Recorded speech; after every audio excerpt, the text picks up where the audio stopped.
नमस्कार, सलाम वालेकुम।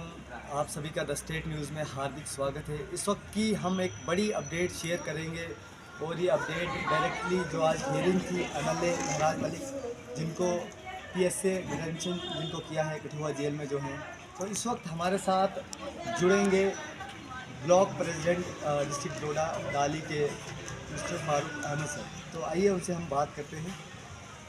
तो सर, आप हमें बताइए कि क्या कुछ लेटेस्ट अपडेट है जो आज हियरिंग थी उसके रिगार्डिंग। जी, सबसे पहले थैंक यू आपका, आपने टाइम निकाला और यहाँ पे आप आए। तो आज अगर आप देखेंगे, आज जो हियरिंग थी वो सिर्फ असेंबली सेशन के लिए जो उनको उन्होंने एक फ़ाइल की थी पिटीशन की, उनको कम से कम असेंबली सेशन के लिए वहाँ पे जाने की इजाज़त दी जाए। तो उस पर आज हियरिंग थी, तो वो अब टिल 27 के लिए 27 अक्टूबर के लिए वो पोस्टपोन केस हुआ है। 27 को इसकी दोबारा से हियरिंग होगी। उसी दिन ये पिटीशन पे डिसाइड होगा कि क्या वो असेंबली में जा सकते हैं या नहीं। आपने एक सिग्नेचर कैंपेन भी आम आदमी पार्टी ने जो है स्टार्ट किया था, तो क्या आपको लगता है वो इफ़ेक्टिव रहेगा? कितना इफ़ेक्टिव आपको लगता है?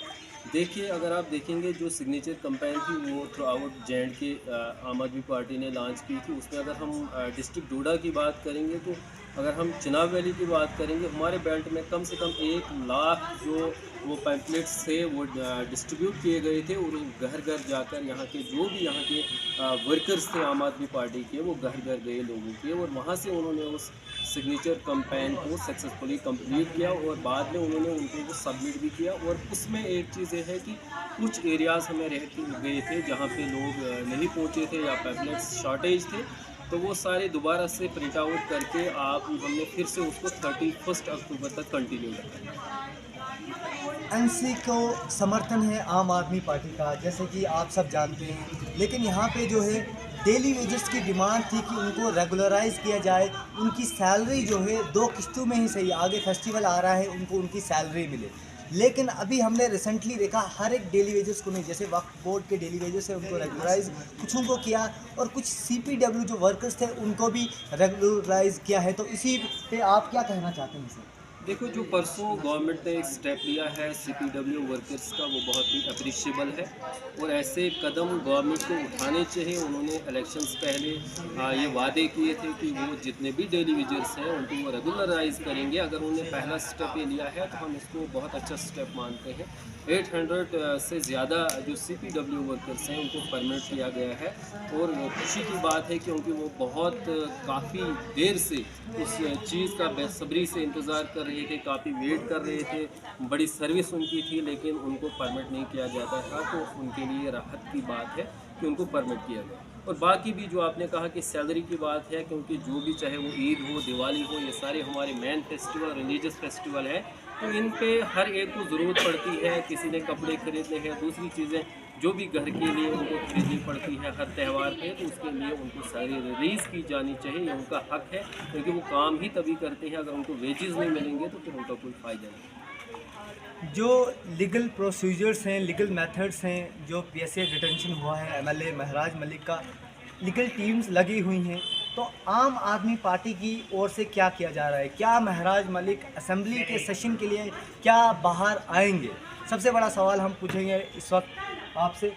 देखो, सारी नज़रें जो है वो कोर्ट पर है। जस्टिस आखिरकार कोर्ट ने ही देना है, सब जुडिस मैटर है, लेकिन कोर्ट ने 27 अक्टूबर को ये हियरिंग दोबारा से रखी है और उसी दिन इस पर डिसाइड होगा कि महराज मलिक साहब जो है वो 27 के बाद जो असेंबली सेशन कुछ दिन के लिए 31 तक जो कंटिन्यू रहने वाला है, क्या वो उसमें हिस्सा ले सकते हैं नहीं। लेकिन हमें पूरी उम्मीद है कि कोर्ट जस्टिस करेगी, उनको असेंबली के लिए एलो करेगी।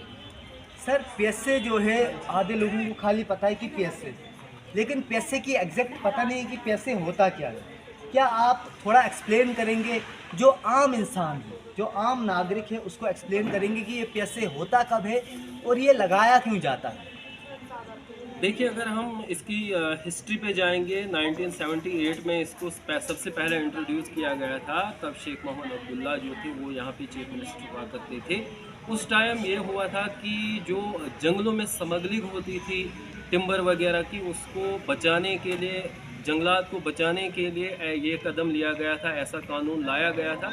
लेकिन बाद में अगर हम देखेंगे इसी कानून में कुछ अमेंडमेंट्स भी आई और ज़्यादातर ये सियासी तौर पर जो मुखालिफ एक दूसरे के, चाहे कोई गवर्नमेंट जब आती है हुकूमत में, वो हुकूमत बनाती है तो आपने जो उनके वो अपोनेंट्स होते हैं उन पे यूज़ करती है अक्सर। तो यही चीज़ है कि असल में पब्लिक सेफ्टी एक्ट का मतलब यही है, अगर हम आज इसको सिंपल मीनिंग में बताएंगे कि अगर कोई पर्सन ऐसा है, वो ऐसी कोई हरकत करता है, ऐसी एक्टिविटीज़ करता है जिससे पब्लिक को कोई खतरा हो, पब्लिक की पीस में कोई रुकावट आ सकती है, तो ऐसे शख्स पे लगाया जाता है। लेकिन जहाँ तक हमारे एमएलए साहब की बात है, वो तो खुद एक इलेक्टेड रिप्रेजेंटेटिव है, लोगों ने उनको चुना है। जब उनको डिटेन भी किया गया था उस वक्त भी लोगों ने बहुत ज़्यादा शोर उठाया था, उनके हक़ में उन्होंने नारे बुलंद किए थे पूरे जम्मू कश्मीर में, और जम्मू कश्मीर ही नहीं बल्कि पूरे इंडिया में उनकी बात चली थी। तो हम कहते हैं कि किसी भी इलेक्टेड रिप्रेजेंटेटिव को ऐसे एक ड्रैकोनियन लॉ के तहत अंदर कर देना, ये बिल्कुल सरासर वायलेशन ऑफ लॉज। बड़ा सवाल मैं आपसे ये करना चाहूँगा कि जैसे पहले 10-15 साल जो है कांग्रेस की सरकार जो है रही है सेंटर में, अब बीजेपी की जो है सेंटर में गवर्नमेंट है नहीं, तो मैं आपसे यही सवाल करना चाहता हूँ कि क्या कभी दूसरी पार्टीज़ पे, कांग्रेस, बीजेपी, इन पार्टीज़ के एमएलएज पर भी कभी पीएसए लगा है? देखो, मैंने तो अपनी जो मेरी लाइफ है अगर मैं देखूँगा, मैंने तो ऐसा कभी नहीं देखा कि ऐसा हुआ है। मैंने ये सुना है कि पहले एक बार भीम सिंह जी जो थे उन पे पहले लगा था एक बार, तब एनसी गवर्नमेंट थी, लेकिन उसके बाद मैंने कभी देखा ही नहीं किसी इलेक्टेड रिप्रेजेंटेटिव पे ऐसा हुआ है। लेकिन एक चेतावनी सभी एमएलएज के लिए है, अगर वो इस वक्त वॉइस अपनी नहीं उठाते हैं, अपनी आवाज़ नहीं उठाते हैं, जैसे एक एमएलए पे लगा है, तो अगर कल उनकी भी बारी आ सकती है। कोई सोच भी नहीं सकता है कि ऐसा होता कि जैसे हुआ है, तो फ्यूचर में उनके साथ भी ऐसा हो सकता है, पॉसिबल है, क्योंकि जिस तरह से बीजेपी गवर्नमेंट इस वक्त रन कर रही है, हो सकता है कल उनकी भी बारी आए। इसलिए उनको एक अपने हाउस के एक मेंबर के क्या कहते हैं उसके फेवर में उनको वॉइस उठानी चाहिए। जितने भी एसपीओज हैं, डेली वेजेस हैं, कैजुअल लेबर्स हैं, या जो आयाज है जिनको 5,000 रुपये जो गवर्नमेंट दे रही है पर मंथली, जबकि आपको पता है कुछ प्राइवेट स्कूल है वो भी उससे ज़्यादा हायर ही पे कर रहे हैं, तो ये कहाँ तक ठीक है? क्योंकि हर कोई जस्टिस चाहता है, इंसाफ चाहता है, क्योंकि सरकार में जो है वो लोग तो कहाँ सुनते हैं। पहले तो आपको पता ही है किस तरीके से जब वोटिंग का कैंपेन चलता है तो किस तरीके से वो आते हैं, लेकिन मिनिमम वेजेस एक्ट और बहुत सारे लोगों के ये कमेंट्स हमने देखे कि वो कहते हैं कि जो दिल्ली में मिल रहा है यूटी है हमारी, हमें भी वो मिलना चाहिए। तो इस पर आप क्या कमेंट करना चाहते हैं? देखो, जहाँ तक डेली वेजर्स का सवाल है, ये बहुत ज़्यादा है, 60,000 प्लस थे पहले।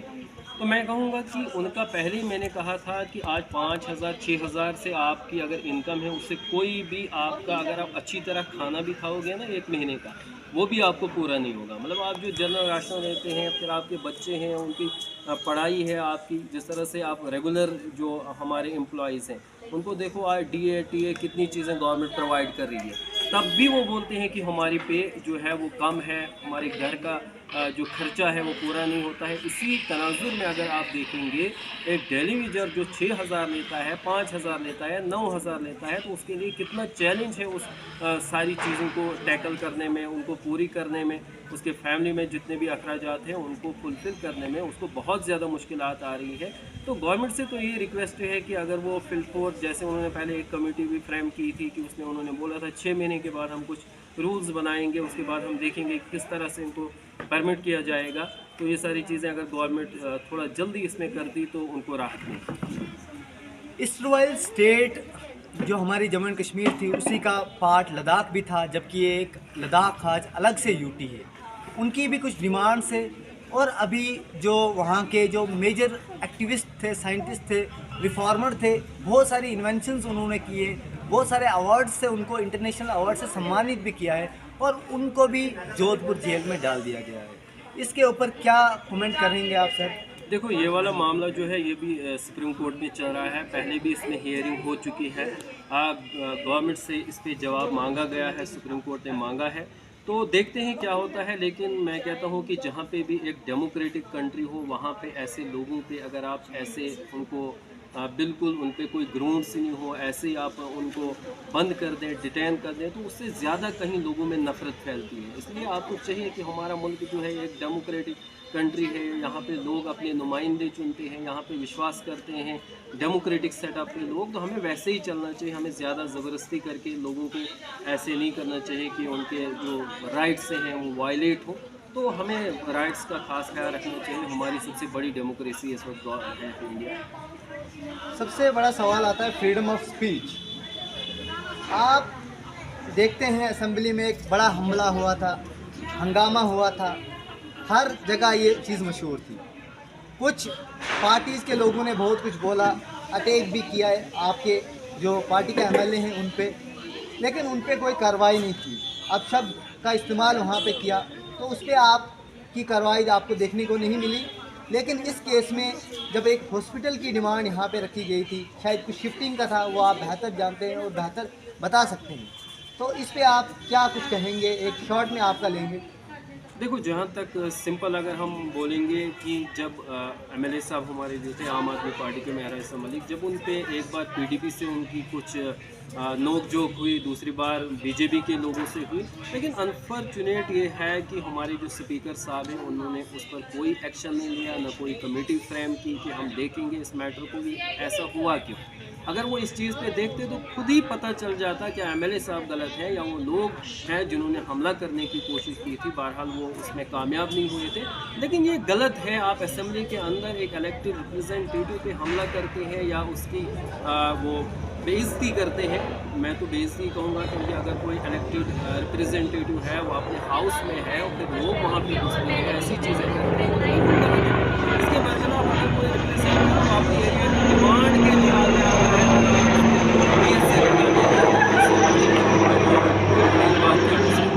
क्या एनसी गवर्नमेंट ने जम्मू एंड कश्मीर की जनता को लॉलीपॉप दिया है, फ्री इलेक्ट्रिसिटी, 12 सिलेंडर, मतलब उन्होंने पहले अपनी मैनिफेस्टो में डायरेक्ट बोला था कि आपको मिलेगा, लेकिन बाद में उन्होंने बोला था हम डिजिटल मीटर्स भी नहीं लगाने देंगे, जबकि अभी डिजिटल मीटर वो बोल रहे हैं तब तक तो हम दे ही नहीं सकते जब तक जो डिजिटल मीटर नहीं लगे। तो इस पर आप शॉर्ट में अपना कमेंट जो है कीजिए। बस शॉर्ट में यही है कि वो फेल हो गई है। जो चीज़ें उन्होंने इलेक्शन से पहले की थी, अपनी मैनिफेस्टो में जो डिस्कस उन्होंने की थी, वो उसमें टोटली फेल हो चुकी है। तो बड़ी खबर यही है कि वो एनसी गवर्नमेंट जो है बिल्कुल फेल हो चुकी है, लेकिन अभी बाईपास इलेक्शन भी होने वाले हैं नगरोटा और बडगाम जो है कॉन्स्टिट्यूंसी से। तो क्या आपके कैंडिडेट्स जो है रेडी हैं? हाँ बिल्कुल, इसमें जो हाईकमांड है रात को यहाँ पे हमारे जो कोऑर्डिनेटर आज हैं महराज इस्लाम मलिक की जगह, क्योंकि वो जेल में है, उनकी जगह यासिर साहब मत्तू हमारे कोऑर्डिनेटर हैं जम्मू एंड कश्मीर के सदर पार्टी को, वही यहाँ पे लीड कर रहे हैं। तो वो दिल्ली चले गए हाई कमांड से, वो आज शायद वो फाइनलाइज कर देंगे तो वो ऐलान हो जाएगा। तो ये थे हमारे साथ फारूक अहमद मीर, ब्लॉक प्रेसिडेंट डाली डोडा, और ये आम आदमी पार्टी के काफ़ी जो हैं वर्कर भी हैं, सोशल पॉलिटिकल एक्टिविस्ट भी हैं। तो ये लेटेस्ट अपडेट इन्होंने शेयर की। अगर आपको लेटेस्ट अपडेट चाहिए किसी भी रिगार्डिंग, तो आप जो है द स्टेट न्यूज़ को ज़रूर फॉलो करें। अगर आप फेसबुक पे देख रहे हैं, अगर आप यूट्यूब पे देख रहे हैं, सब्सक्राइब करें और ज़्यादा से ज़्यादा ये न्यूज़ शेयर कीजिए और देखते रहिए द स्टेट न्यूज़। आपको रखे आगे।